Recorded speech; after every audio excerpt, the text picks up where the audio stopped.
I'm going to go ahead and start recording. We'll record these sessions just so we can keep them and then show them again. So they will be available on our YouTube.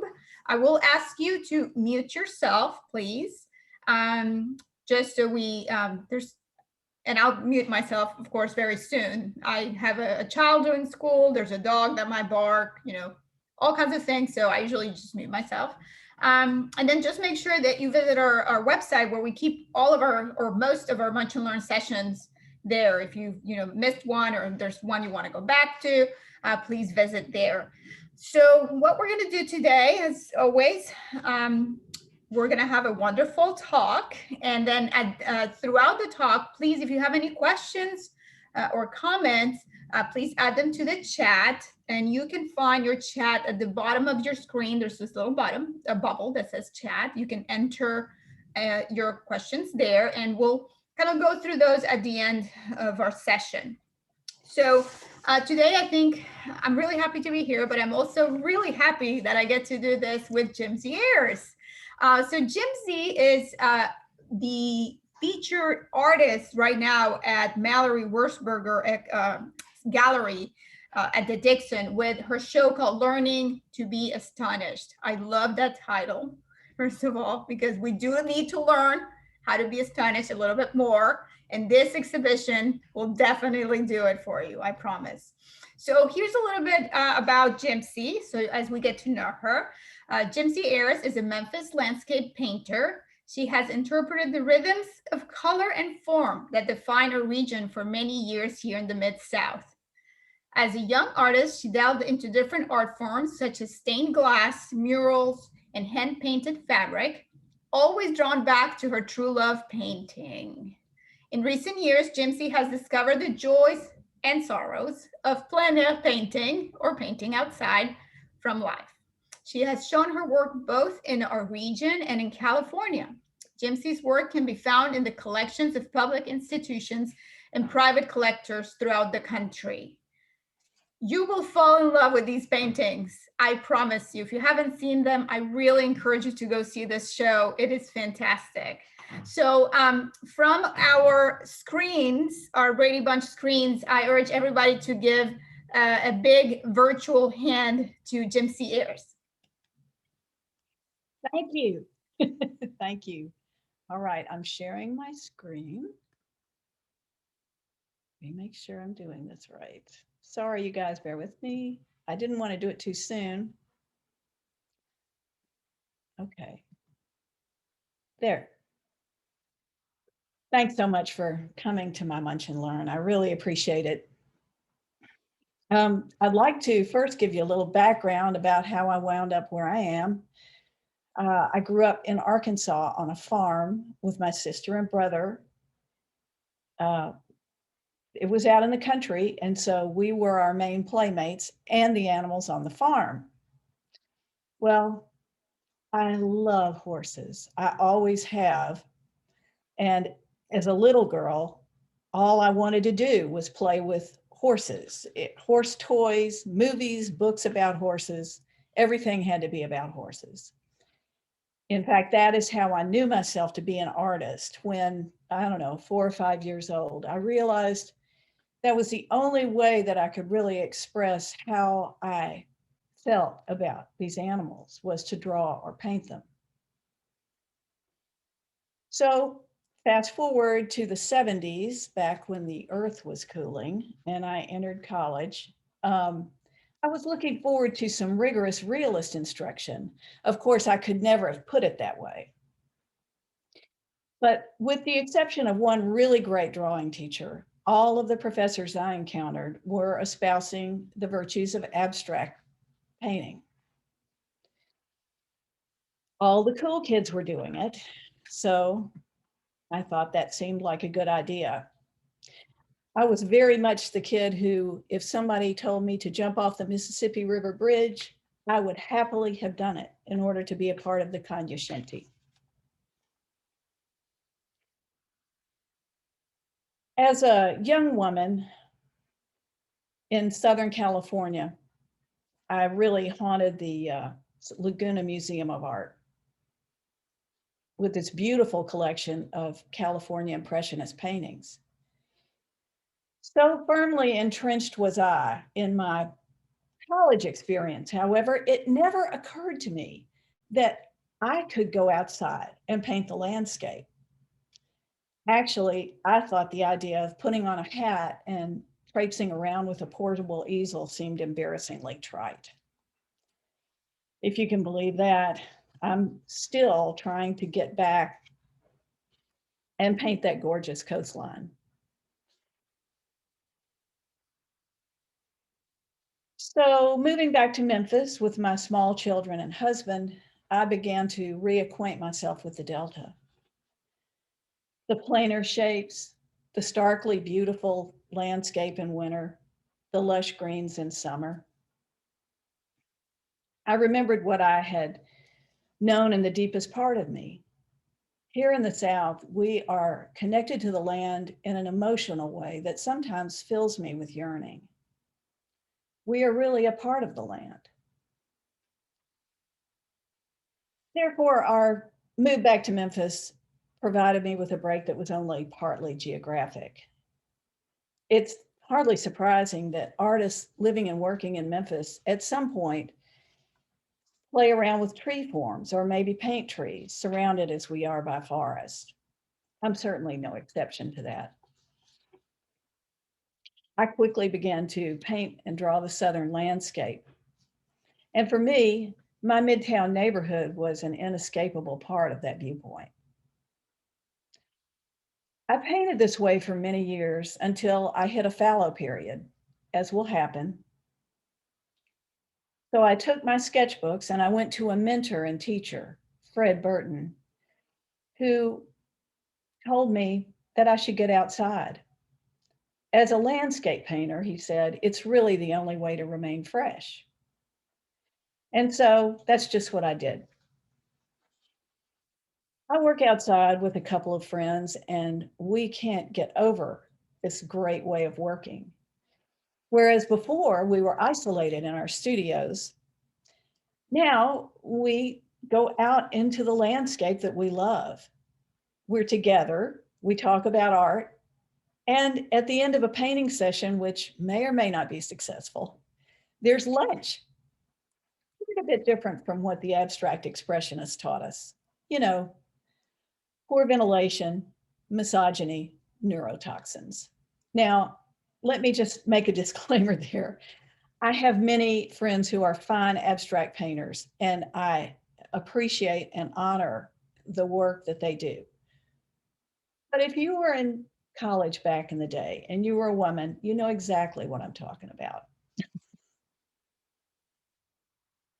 Fred's advice turned out to be some of the best advice I've ever received.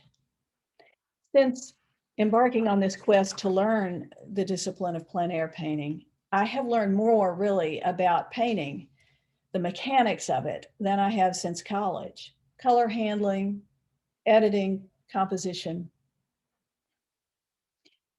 It has taken several years even to scratch the surface of this discipline, during which time I've had to just be patient with myself and allow myself to fail miserably over and over.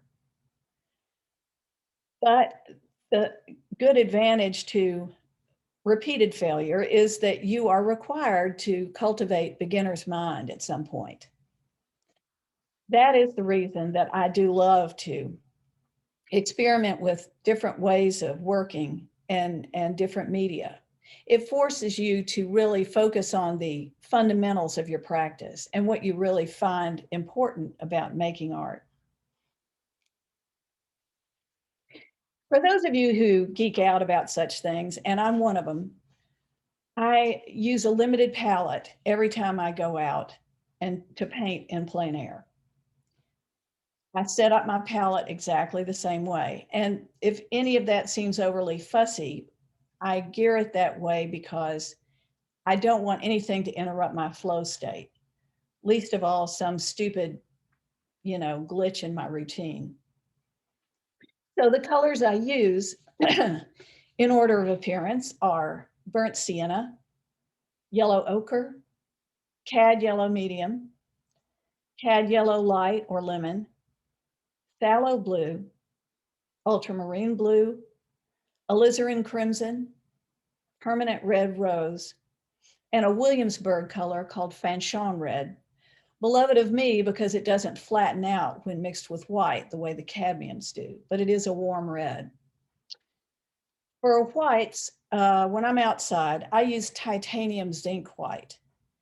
I use titanium because the warmth of it is naturally compatible with my warm palette. But combined with the zinc, I find it adds a little brilliance and opacity that otherwise the straight titanium doesn't have. In the past year, however, I've been drawing quite a bit more when I've been outside. I find that taking color out of the equation enables me to focus more on the value structure of what I'm looking at and the forms so that I can play around with them and manipulate them. What happens then when I go back in my studio is truly the product of my own mind. I feel that close and repeated observation of nature really give my work something that it did not otherwise have. I never hesitate to depart from reality, as my friends and husband will tell you, but I do love that realist discipline. At this point in my learning process with plein air, I have departed, but I've also returned to the call of my own voice. Painting and drawing for me from life is not only about realism, it's a springboard into my own world of emotion and imagination. I'm enjoying the hybrid nature of my work right now, careening as I do between fairly realistic representation and more emotive, imaginative ways of working. A little over a year ago, my husband and I were planning a trip to Provence for October. We were really looking forward to it, as you can imagine. And that was when I talked to Julie Perotti for the first time about having a show at the Dixon. Well, as you can imagine, I was so thrilled and honored by that. And I think Julie was excited by the idea that I might be putting some paintings in that I had painted in Provence. Well, everybody's got a pandemic story, so that's mine. That didn't really happen. But in March, I just figured by October, I would certainly be going to Provence. And I started more of my work. As we got into lockdown, I began the process of creating a body of work, which for me entails my fairly regular process of journaling and meditation, a lot of reading, a lot of drawing and plein air sketching. I didn't really feel like I should be going very far afield at first. There was so much uncertainty. We didn't really know. So I ventured out into my own neighborhood. I tried to go out without any preconceived notions, just knowing that I would get inspiration, and I did. What I found were people coping as I was, walking their dogs, trying to teach their children to ride bikes, trying to hold intimate conversations across the 6-foot gulf that surrounds us all at this moment. I saw sidewalk chalk messages to the people and pets who might venture by. I painted people on the streets and in farmers markets, masks on, certain that the Impressionists would have kept the masks as well. I felt that the masks really changed the way that people interacted. And anyway, it had been a while since I'd seen very many bottom halves of anybody's faces, and I really didn't think I could wing it. quite a few houses in Midtown. At first, I just painted what I saw, which is always a good exercise. And then I began to play around with color and form. I was trying to push through to really examine what it was that I wanted to paint about.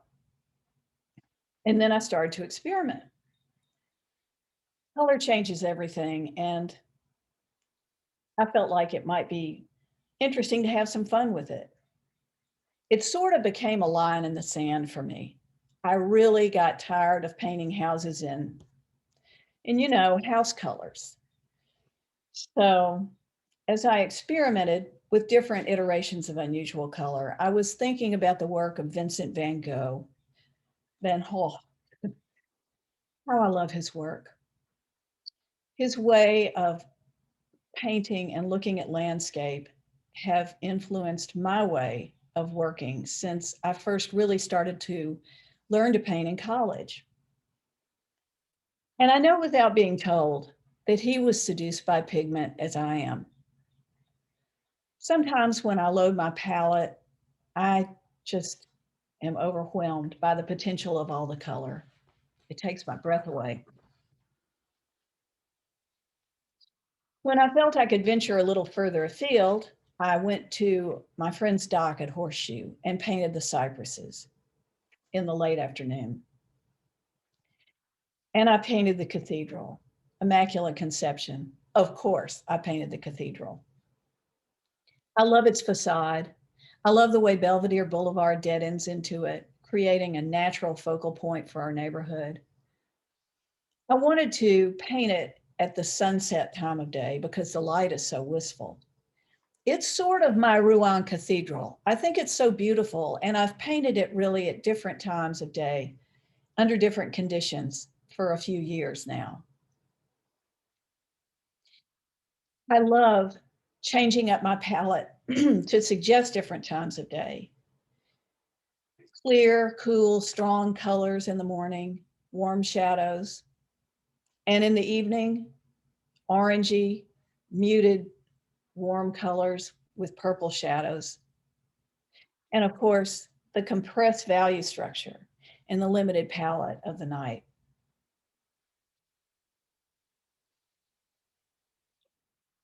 I painted in Rossville in the morning, loving how the shadows define the contours of the land. Everywhere I looked, so much beauty. As a result, what you'll see in this show is my external world of nature, light, and form, filtered through the lens of my internal landscape. The main part of this body of work is paintings of what I observed in and around our area at all times of day.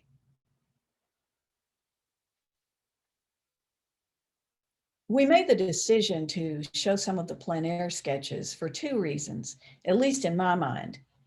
Firstly, I wanted to show a part of my process in developing this body of work. And secondly, we wanted to establish a link that exists between contemporary painters who are chronicling their lives and times and the Impressionists, American and French, who were great chroniclers of the beauty they saw all around them. Bathing a baby, fishing, buying tomatoes. As it happens, I use some of the techniques that the Impressionists used, as a lot of plein air painters do. I use a technique called broken color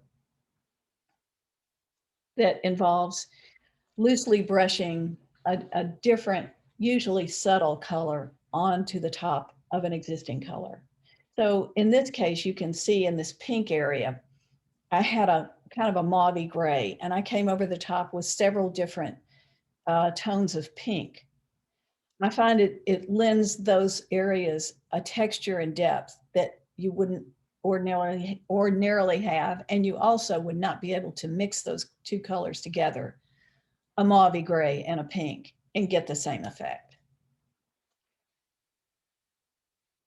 Van Gogh used this technique, but I think for him it was more about making an interesting mark. And let's face it, he was all about making interesting marks.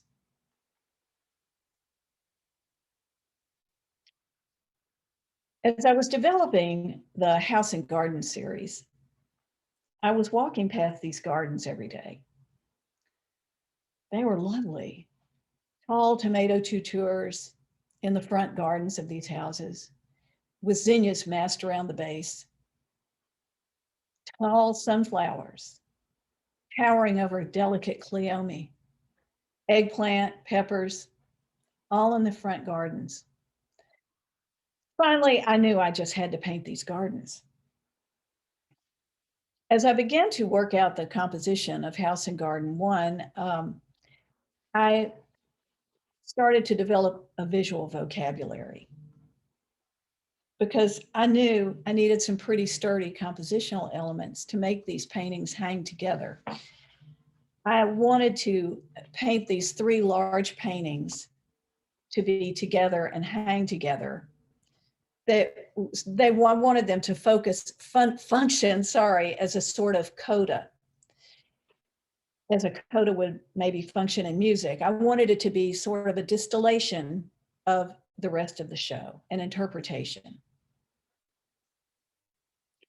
So I studied the work of Gustav Klimt, whose brilliant patterning and sophisticated color usage I've always loved. I developed my own visual vocabulary. As you can see, there are the tree forms, which I used to contrast in different colors and different shapes. I used round circles to represent the flowers, varying the size and the content and the color, to set up a rhythm, to take your eye through the painting. I used these purple spiky shapes to provide a little relief from the roundness and a little contrast. The second piece I painted, which has the whimsical original name, House and Garden 2, was inspired by the chaste tree that we planted in our own garden because we love those beautiful blue blooms. As you can see, to provide a contrast to the rhythm of these vocabulary shapes, I used a luminous blue and used that with angular and spiky shapes. But then I also used for vertical shapes these paniculate forms to suggest the blooms of the chaste tree. The third painting, which I can't guess, but the name is House and Garden 3, was inspired by these incredible, gorgeous, outrageous water lily leaves that I encountered one afternoon here at the Dixon. They really were just like this. The patterning on their leaves was so beautiful, and it inspired me to paint them in a fairly representational way, but to continue that patterning into the background of this riotous color and pattern.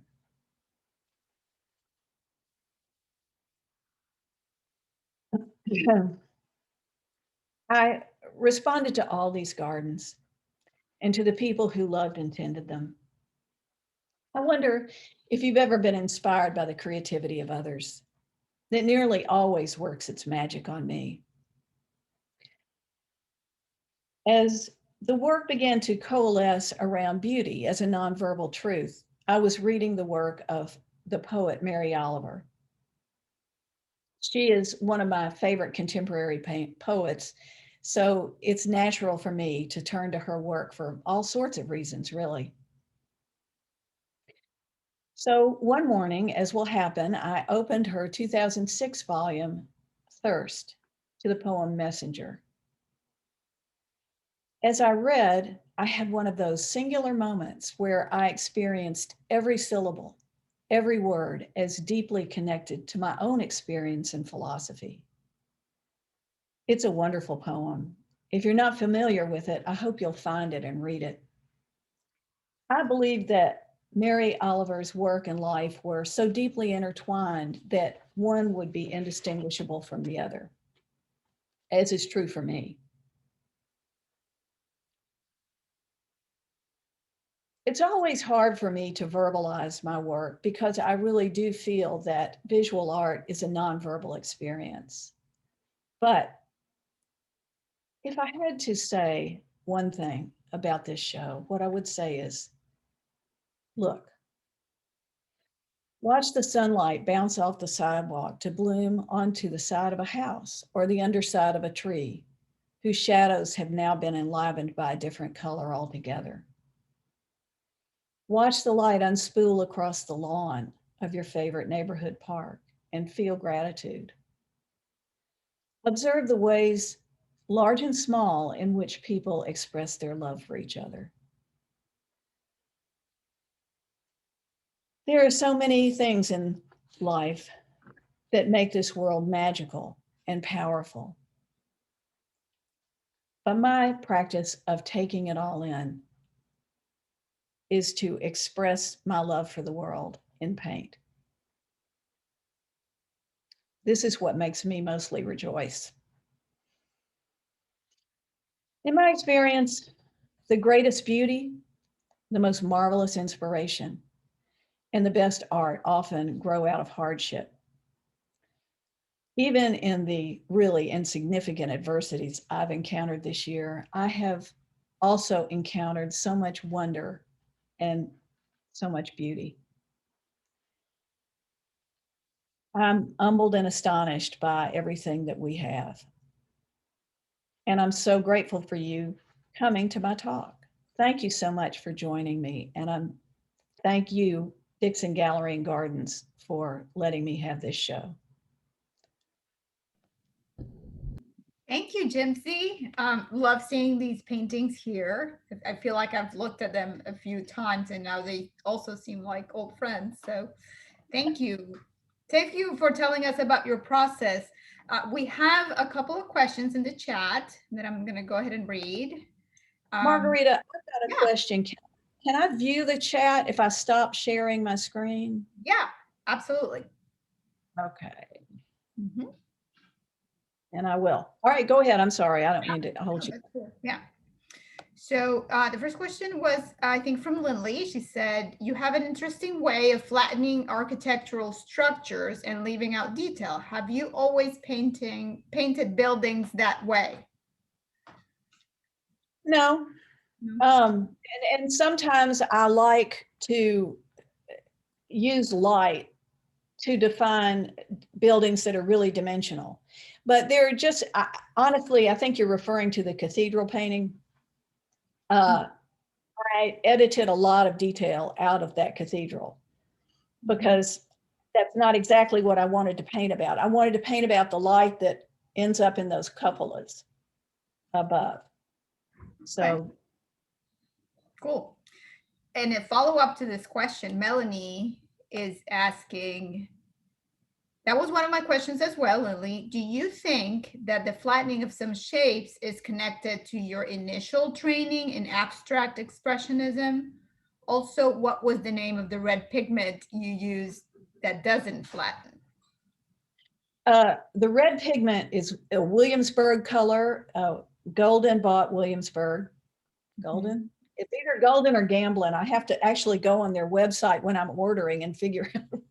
But anyway, Carl Plansky, who started that in New York, has been bought out, but they have retained his color formulas.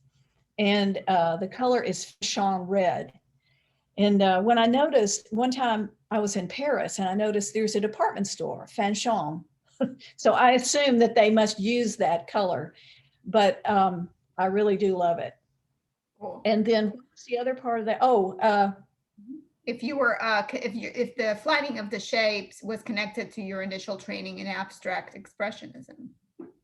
Maybe it's just one more tool, really, to say what I want to say. And if you know, if what I want to paint about, as I was saying before, is the light and the cupolas, then I'm going to edit out a whole lot of other stuff there.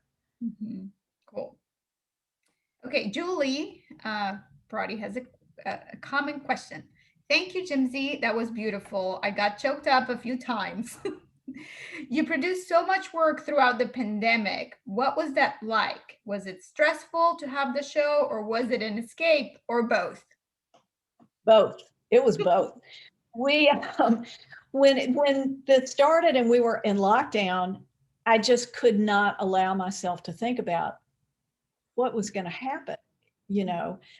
And I would be led. I know that may sound a little woo-woo, but I am led, and I knew that I would get what I needed, but I really did not allow myself to think about it. And it was a relief to just be able to come up here in my studio and work and not think about it. Yeah, cool. Okay, one more question. The Water Lilies painting seems to be a combination of a realistic portrayal of the water lilies leaves and abstraction of the plants in the background. Would you go so far as to call parts of that painting abstraction or not? So with the water lilies. Well, from my point of view, every painting is an abstract painting in that you consider it from the point of view of form, color, composition, you know. So what started that, the impetus for that third painting, was that I wanted the challenge to see if I could make that representational foreground happen and then have a more fantastic background. And I don't know, I guess to me, and I don't mean it, this is for anybody else, but for me, it's an unimportant distinction because it is abstraction, I guess. Mm-hmm. Yeah. Melanie says, thank you, Jimpsie, and thank you to the Dixon. That's sweet. Thank you. And then Ainsley is asking, do you think that your use of mixed media has helped you create pattern and texture with one medium? And also unmute yourself if you're asking the question and you want to kind of continue the question. Yeah, Mom, I have a question. Do you think that your practice of collage has helped you, like in the triptych painting of all of the three? There's so much pattern and movement and almost like layering, but it's one, you're just using paint. Do you think that you drew inspiration from your mixed media use, or that it was separate and Klimt was more your inspiration? Well, that's a really good question. Thank you, my daughter. I did such a good job with her. What I think is that it's a chicken and egg thing. I love layering and patterning and all of those things integrated together, so that I guess you could say, and also I think your question was, do I create pattern and texture with one medium? That's not exactly how it goes. Usually I start with an acrylic underpainting because there are effects that you can get with acrylic that you really just can't get with oil. And so I start with that, and I use a lot of printmaking and sometimes text in that. So that is also incorporated into the oil painting. But yeah, I love patterning and collage. Great. I can't wait to see what else you do next. Seriously. Thank you so much. I think that was our last question. Thank you, Jimpsie.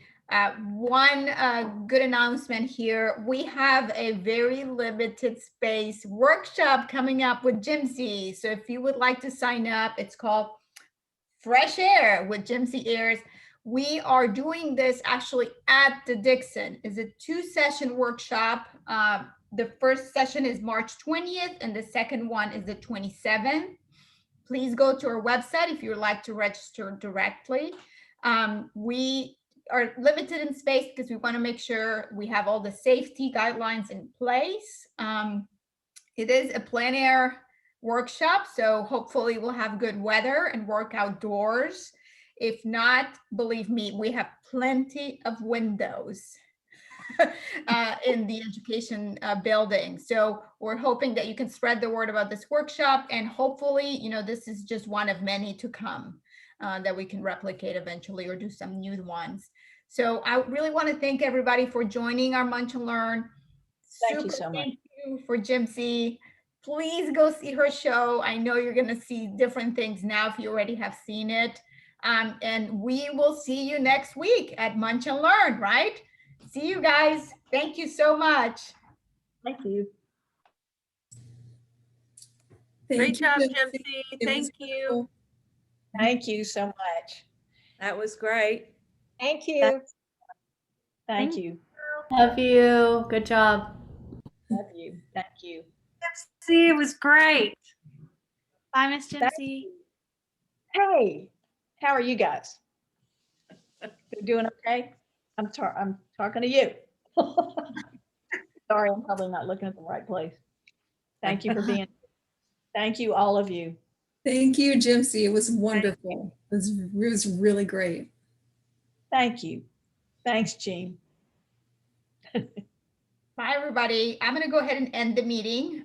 Thank you, Jimpsie. Email me if you need anything, and we'll kind of be in touch about workshop very soon.